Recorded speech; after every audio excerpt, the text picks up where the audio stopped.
Maria, por que existe Satanás? Deus quis provar aos seus anjos, e quando fez, alguns deles, guiados por Lúcifer, outro dos seus nomes, disse não a Deus, com orgulho.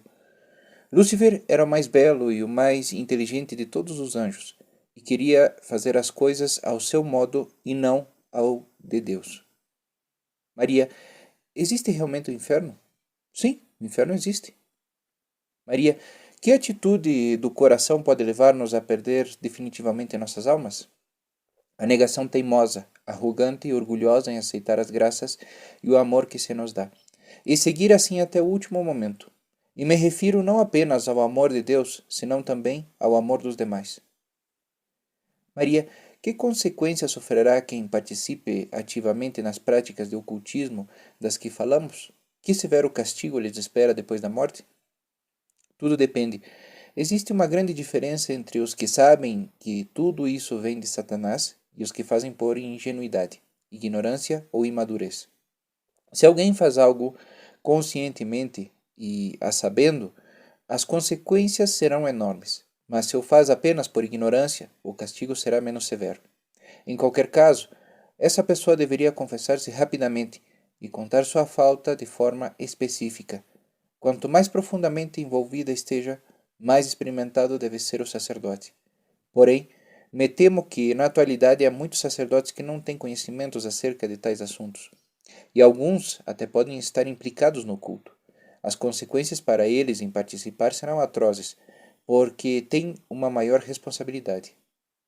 Maria, alguma vez lhe enganou Satanás fazendo-se passar por uma alma do purgatório? Sim, o fez. O sacerdote que me dirige sempre dizia: aceita a todas as almas, ainda que quando seja necessário muito sofrimento. O Senhor sempre te dará força para isso. Nunca rechaces a uma alma. Porém, uma vez veio uma e me disse que não aceitasse o que viria depois. Então lhe perguntei por que não. Te pedirá tantos sofrimentos que não poderás suportar. Então, por que o Senhor permite que venha a mim? E me respondeu muito severamente: Deus quer provar se és obediente ou não. Isso me confundiu e me preocupou. Como faço cada vez que algo me preocupa, rezei ao Espírito Santo para que intercedesse. E então, me dei conta de que a alma que tinha em frente poderia ser maligna. Joguei água benta e lhe ordenei: se é Satanás, te ordeno em nome de Cristo que te vás. E desapareceu. Maria, se ele apareceu em outras ocasiões disfarçado? Sim, constantemente. E sempre para confundir as coisas. Uma vez apareceu como um sacerdote, outra como a madre superiora do convento de Hall. Em ambos casos, tentou dizer-me que me retratasse do meu voto à Nossa Mãe. Foi especialmente durante a Semana Santa anterior à Páscoa de 1954. Durante essa semana, quase logrou convencer-me de que estava no inferno, com chamas e explosões na minha habitação. Logo, um dia de dezembro desse mesmo ano, senti queimaduras e um espantoso temor ao inferno em total solidão. Mas notei que não havia almas ao redor, e repentinamente tudo desapareceu. Uma vez ocorreu o seguinte: os dias em que há funeral, em nossa paróquia, às 9, podemos comungar às 7. Nessa manhã, em particular, cheguei às 7, menos 4, e era a única presente. Logo entrou o pároco com pressa, esquecendo-se de fazer a genuflexão ante o sacrário, e se acercou a mim para dizer-me: hoje não poderá receber a Santa Comunhão. E saiu correndo da paróquia. Outra vez sem fazer a genuflexão e fechando a porta violentamente atrás dele. Isso não era próprio dele, e me perguntei o que estava acontecendo. Às 7 menos 3 minutos, entrou novamente e fez a genuflexão, como sempre faz cada vez que se dirige à sacristia. Lhe observei, pensando que não iria ali, pois eu, que era a única na paróquia, nesse dia não podia comungar. Não havia ninguém mais. Assim que me levantei e me dirigi também à sacristia. Chamei à porta e entrei. Por que não posso receber a comunhão hoje, padre? Lhe perguntei. Quem te disse isso? Você mesmo me disse há apenas 10 minutos, quando entrou na primeira vez. Claro que hoje pode receber a Santa Comunhão. Não entrei na paróquia, senão neste momento. Não te preocupes, Satanás está brincando contigo outra vez. Maria, e que mais pode tentar contra você? Oh, o que queira. Uma vez fui ministrar a uma série de conferências com 40 graus de febre, mas sabia que não podia haver-me contagiado em nenhum lugar. Simplesmente não dei atenção à febre, e quando a palestra estava a ponto de começar, me senti tão bem como sempre. Maria, até onde chega o poder do diabo e até que ponto estamos protegidos dele por nossa boa conduta e pelo nosso anjo da guarda? Essa proteção é muito poderosa. Sem ela, Satanás nos mataria a todos muito rapidamente. Deixe-me contar-lhe o que lhe sucedeu a um sacerdote muito santo em um monastério próximo daqui, em Bludenz. Provavelmente pensará que as almas ajudaram para resolver este delito. Era o mais velho do lugar e também o superior do monastério. Rezava tanto e fazia tanto bem que deveria sofrer com paciência os ciúmes e chacotas dos sacerdotes mais jovens e menos piedosos. Uma noite, 2 dos jovens se dirigiram às suas habitações, quando viram a luz no sótão de um dos edifícios principais. Quando já era muito tarde, esta luz lhes surpreendeu e foram ver quem estava ali embaixo. Desceram ao sótão e, para seu espanto, encontraram este querido sacerdote morto, com o pescoço pendurado do pomo da porta. Tinha as pernas estiradas, como se estivesse sentado, mas se achava a uns centímetros do chão. Chamaram a polícia e durante semanas revisaram todo o monastério. O homem era tão santo que ninguém poderia pensar em um suicídio. Interrogaram a todos os sacerdotes, porque se sabia que se riam constantemente dele pela sua proximidade a Deus. Não se chegou a nenhum resultado. Depois da longa investigação, e toda essa zona ficou desconcertada por este crime. Então, me contaram esta triste história e aceitei perguntar a uma alma do purgatório por este sacerdote. Como havia tanta gente rezando por ele e todo o monastério se encontrava em estado de choque devido ao ocorrido, recebi uma resposta em pouco tempo. Foi a seguinte: nossa mãe apareceu ao sacerdote e lhe perguntou se aceitaria que Satanás tivesse o poder de matar-lhe. Lhe explicou que, se assim o fizesse, salvaria muitas almas que se haviam vendido a Satanás.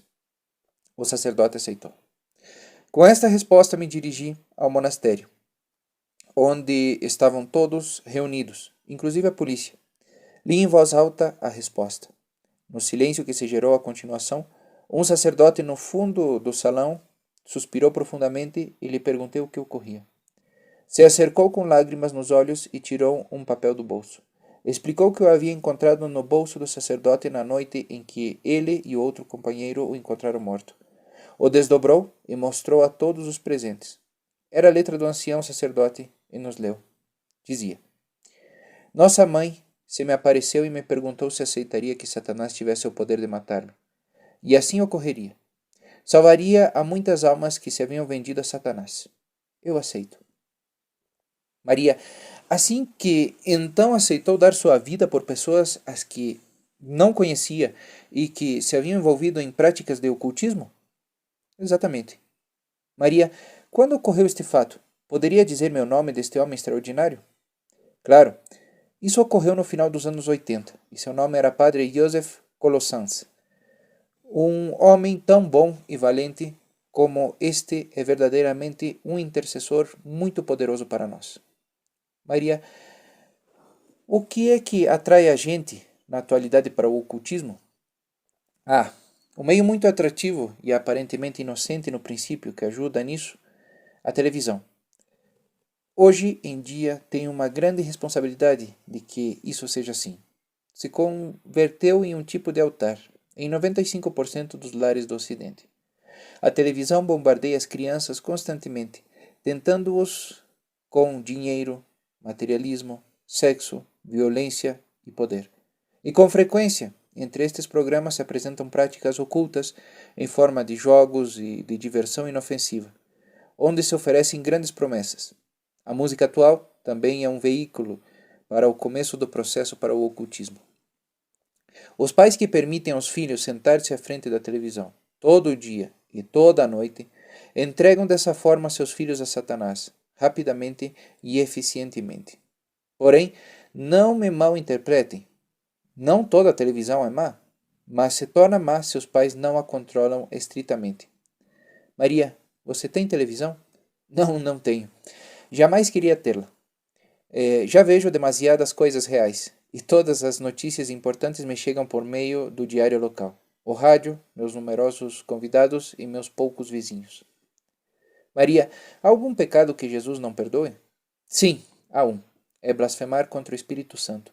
Jesus não perdoará esse pecado, porque claramente supõe dizer não a ele. Dizer reiteradamente não à sua luz. Amor, misericórdia e perdão durante todo o caminho até o final. Com a misericórdia infinita de Deus, as pessoas sempre podem sair disso, e se o desejam, mas devem o desejar. Ninguém mais pode o fazer, ninguém o fará por eles, devem desejá-lo. Deus não manipula a nossa vontade. As almas que contaram que todos temos a nossa oportunidade ao morrer de dizer sim no último momento. Já se trate de uma enfermidade lenta e prolongada ou uma bala que nos atravessa o cérebro. Todos obtêm os mesmos 2 ou 3 minutos para dizer-lhe sim a Deus. E somente se mantivermos o não durante esse momento, nós poderemos e deveremos sofrer no inferno eternamente. Deus não nos forçará em mudar nosso não, e Satanás nunca poderá mudar nosso sim. Esta é a outra razão pela qual nunca devemos julgar alguém ou pressupor onde terminou. Nunca sabemos exatamente o que sucede com a alma e Deus, nesses momentos, apesar de que possamos presenciar certa paz ou ausência de paz no leito de morte. Lembro-me agora de um caso que demonstra a necessidade desta precaução. Uma vez, um sacerdote abusou horrivelmente de um rapaz jovem.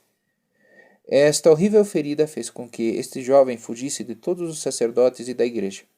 Muitos dos que estavam ao seu redor tentaram intervir e ajudar-lhe enquanto crescia, mas foi inútil, e se manteve cada vez mais afastado e atacava constantemente a igreja e a tudo que tivesse a ver com ela. Com o tempo, este jovem se enfermou gravemente e morreu insultando a igreja até o final. Um homem bondoso e piedoso que conhecia toda a história levou o caso do jovem a Teresa Newman, que também podia averiguar para onde iam as almas. Se inteirou de que o rapaz se havia salvado, mas ainda seguia no purgatório. A resposta surpreendeu a quem havia perguntado por ele, principalmente porque o rapaz havia morrido maldizendo a igreja até o último momento. A explicação foi a seguinte: apesar de que Satanás havia bloqueado seu caminho para a verdade, quando era um rapaz muito sensível e influenciável, sempre havia continuando buscando silenciosamente o verdadeiro Deus. E devido a que sempre havia conservado essa necessidade no seu coração, a misericórdia de Deus o guiou até ele. Uma vez mais, este exemplo é uma prova poderosa da misericórdia de Deus, e é a prova de que nunca devemos antecipar nossas conclusões, inclusive se houvéssemos ouvido ou visto por nós mesmos algo que aparentemente apontava a outra direção. Maria, existe alguma forma de saber se alguém está perdido? As almas do purgatório alguma vez dizem que uma determinada alma está perdida? Não, nunca o dizem porque somente são conscientes do que está diante delas. Porém, com respeito à primeira parte da pergunta, sim. Alguém pode chegar a essa conclusão com muita experiência e com muito critério. Se uma família sofre muitas divisões e grandes ataques, estamos seguros de que se deve a uma alma em particular, um sacerdote exorcista autorizado teria que realizar um exorcismo sobre essa alma e a pessoa ali presente, que pareça estar baixo aos efeitos de um ataque particularmente drástico. Se logo se estabelece a paz, creio que poderíamos chegar à conclusão de que essa alma se encontra perdida. Também conheço um homem que pode sentir a presença das almas quando ainda se encontram no purgatório. Então, se o homem nos diz que não há ali nenhuma alma, e sabemos que, ademais, que uma família se encontra evidentemente baixo terríveis ataques e que, como consequência, se afastou de Deus, da igreja e de toda oração, este homem poderia dizer que o ancestral dessa família está perdido. Portanto, é necessária a mais poderosa de todas as orações para livrar aos seus descendentes do seu alcance. Geralmente estas famílias voltaram à paz e a uma vida de oração, uma vez que se cuidam estas coisas. Maria, poderia dizer-me se de Satanás e a atividade que desenvolve na atualidade? Nunca antes havia sido tão forte e tão ativo como hoje em dia. Maria, e por que pensa assim? O século XX não pode comparar-se a nenhum outro século enquanto a apostasia, assassinatos, cobiça por dinheiro e poder, ódio, falta de misericórdia e de oração. Foi o seu século. O que haja estado tão ativo se deve também a que Satanás sabe que um grande evento está por ocorrer que servirá para a conversão da humanidade. Sabe que seu jogo logo se debilitará notavelmente, e ele sempre dá seu grito mais forte antes de ser derrotado. Maria, diga-me como pode estar Deus, como podemos estarmos nós felizes no céu, enquanto as almas dos nossos seres queridos e amados também por Deus, que se encontram perdidos no inferno para sempre? No céu tudo, mas tudo se encontra em Deus. E tais coisas simplesmente não se encontram cerca de nós. No céu tudo é felicidade pura, puro louvor e beleza pura. Não há nada mais que isso e tais angústias, preocupações ou perdas não têm lugar. A presença de Deus é tão poderosa no céu que tudo o demais fica atrás de tudo. Continuará na parte 2.